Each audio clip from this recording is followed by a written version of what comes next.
లేదు.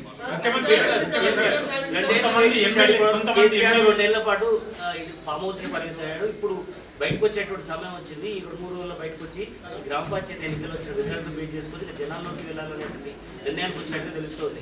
దాని ఎట్లేముంది 2023 కంటే ముందు కేసీఆర్ బయటనే ఉన్నారు కదా. వాళ్ళు క్షేత్రస్థాయిలో పర్యటిస్తున్నప్పుడే కదా వారు ఓడించింది.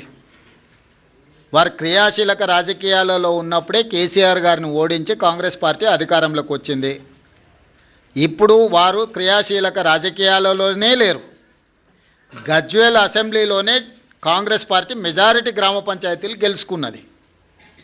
అంటే గజ్వేల్ నియోజకవర్గ ప్రజలు కూడా కేసీఆర్ గారు క్రియాశీలక రాజకీయాలలో లేరు, రాజకీయాలతో వారికి సంబంధం లేదు. ఒకవేళ ఉన్న గజ్వేల్ శాసనసభ సభ్యుడిగానే వారి వల్ల ప్రయోజనం లేదని ప్రజలు ఈరోజు తీర్పిచ్చిండ్రు.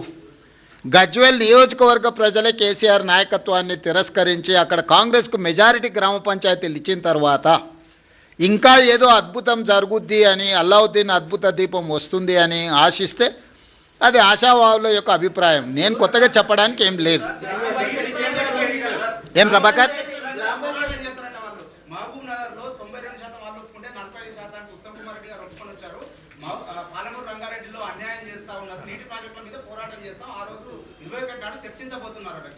నేనేమంటున్నా అంటే కేసీఆర్ గారిని ప్రతిపక్ష నాయకుడిగా లేఖ రాయమనుంది. 3 రోజులు కానీ 4 రోజులు కానీ కృష్ణానదీ జలాలు గోదావరి జలాలకు సంబంధించి ఎవరు ఏం చేసిండ్రో చర్చ చేద్దాం కూలంకషంగా. పూర్తి వివరాలతో వచ్చి కూర్చుందాం.